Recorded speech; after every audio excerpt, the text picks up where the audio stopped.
Rajaraja Cholan TV நேயர்களுக்கு இதயபூர்வமான முத்தமிழ் வணக்கங்கள்.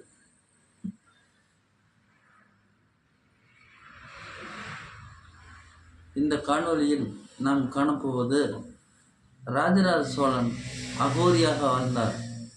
கோயில் கட்டுவதற்காக, தஞ்சை பெரிய கோயில் கட்டுவதற்காக அவர் அகோரியாக உத்தரப்பிரதேசத்தில் உள்ள நர்மதா நதிக்கரையில் எப்படி வாழ்ந்தார் என்பதை நாம் சற்று சிந்திப்போம்.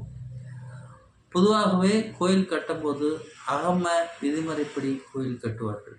அப்பொழுது பெண்ணிடம் செல்லாபம் செய்யக்கூடாது, புலால் உண்ணக்கூடாது, காலையில் குளிக்க வேண்டும், மாலையில் குளிக்க வேண்டும், ஷேவிங் செய்யக்கூடாது, நீண்ட நெடிய தாடி தலைமுடியோடு வாழ வேண்டும், காவி உடைகளை உடுத்த வேண்டும், அரிசி சாதம் உண்ண வேண்டும் என்று அகம விதி பிரகாரம் அவர்கள் வாழ்ந்துதான் அந்த கோயிலை கட்டுவார்கள். இப்பொழுதும் அப்படித்தான் அது நடைமுறையில் உள்ளது. பொதுவாகவே ராஜராஜ சோழன் பெரிய கோயிலை கட்டும்போது அதற்கு எஸ்டிமேட்டுகள் மிக அதிகமாக செய்திருப்பார். அதாவது 7-6 வருட காலங்கள் அதிகமாக செய்திருப்பார். அப்படி இருக்கும் பட்சத்தில் அந்த காலத்தில் இந்த காலத்தில் என்ஜினியர் என்றார்கள், அந்த காலத்தில் தச்சர்கள் அல்லது கல் தச்சர்கள், பொறியாளர்கள் என்று சொல்லப்படுகிறது. இப்பொழுது அவர்கள் அந்த பணியாளர்கள் எல்லாத்தையும் அழைத்து வந்து அவர்களுக்கு என்னென்ன மாதிரி வேலை செய்ய வேண்டும் என்று வேலையை பிரித்து கொடுத்து, அவர் தாடியோடு, தலைமுடியோடு, அகன்ற மார்போடு, உருண்ட கண்களோடு ராஜ அகோரியாக நர்மதை ஆற்றங்கரையிலே அவர் தன்னுடைய கோயில் கட்டுவதற்காக அகோரியாக வாழ்க்கை பிரயாணத்தை தொடங்கினார். அப்பொழுது எதிரி நாட்டு மன்னர்கள் இவர்தான் ராஜராஜ சோழன் என்று தெரிந்தால் அவர்களை கொல்வதற்கு ஆயுதம் கூட தயார் செய்து விடுவார்கள். இவர் அகோரியாக வாழும்போது நிச்சயமாக ஆயுதங்கள் இருந்திருக்காது.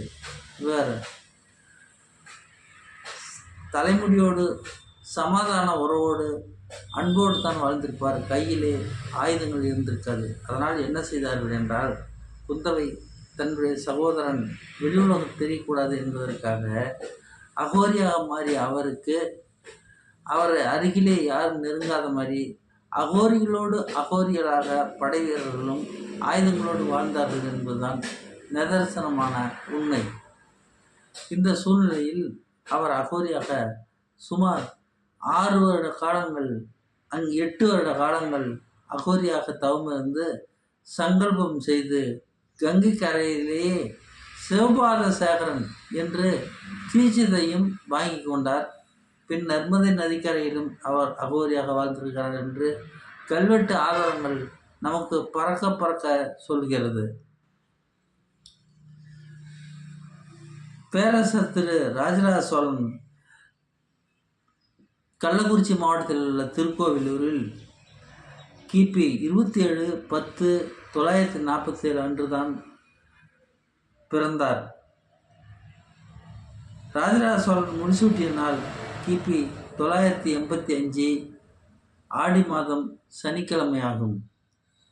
இந்த பூவுலகை விட்டு தமிழர்களுடைய நெஞ்சங்களை எல்லாம் விட்டு அவர் மறைந்த நாள் கிபி 17/1/2014 அன்றுதான் அவர் மறைந்தார் என்பதை எல்லா செப்பேடுகளும், கல்வெட்டு ஆதாரங்களும், வரலாற்று ஆய்வாளர்களும் நமக்கு பறக்க சொல்கிறார்கள். ஒரு மனிதர் அந்த காலகட்டத்தில் திரு ராஜராஜ சோழன் அவர்கள் பாம்பு பஞ்சாங்கத்தான் தஞ்சை மாவட்டத்தில் பிரபலியமாக அடை செய்தார். பாம்பு பஞ்சாங்கத்தின் வழிப்பிரகாரம்தான் அந்த திருக்கோயில் கட்டப்பட்டது. பாம்பு பஞ்சாங்கம் சுமார் 1000 வருடங்கள் கழித்தும் தஞ்சை மாவட்டத்தில் தேர் திருவிழா, காதணி விழா, பூப்பெய்தும் விழா, கல்யாண விழா போன்ற நன்னாள்கள் நடக்கும்போது இப்பொழுது கூட அவர்கள் ராஜராஜ சோழனால் உருவாக்கப்பட்ட பாம்பு பஞ்சாங்கத்தை தான் இன்னும் அவர்கள் அதை தான் பின்தொடர்கிறார்கள். ஆனால் நாம் வாசன் பஞ்சாங்கம், திருக்கணித பஞ்சாங்கம் போன்ற பஞ்சாங்கத்தை தான் நாம் இன்று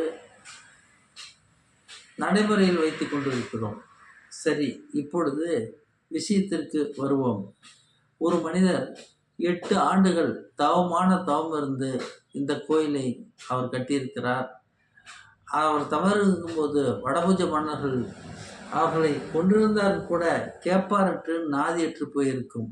ஆனால் நுண்ணறிவு படைத்த அவருடைய படைக்காவலர்கள் அவர் யார் என்பது தெரியாமலேயே அவர்களுக்கு உணவு சைவ உணவு சமைத்து கொடுத்து அகோரிகளாக வாழ வைத்து அங்கிருந்து நர்மதை நதிக்கரைக்கு வந்து அதன் பின் குதிரைப்படை யானைப்படைகள் புடை சொல்ல தஞ்சையை வந்து சேர்ந்தார்.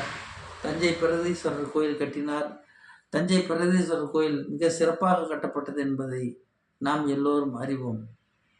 ஒரு மனிதன் தன்னுடைய உணர்வுகளையும் உணர்ச்சிகளையும் அடக்கி கொண்டு இந்த கோயிலுக்காக 8 வருட காலங்கள் தான் கட்டிய மனைவி முகத்தை பார்க்காமல், உடன் பிறந்த சகோதரி குந்தவியினுடைய முகத்தை பார்க்காமல், தான் ஈண்டெடுத்த திரு ராஜராஜ சோழனின் முகத்தை கூட பார்க்காமல், அவர் குந்தவியினுடைய முகத்தை கூட பார்க்காமல், ஆதித்த கரிகாலனுடைய முகத்தை கூட பார்க்காமல் தன்னந்தனியாக அகோரியாக வந்து இந்த கோயிலை கட்டியது பாராட்டுக்குரியது, சிறப்புக்குரியது.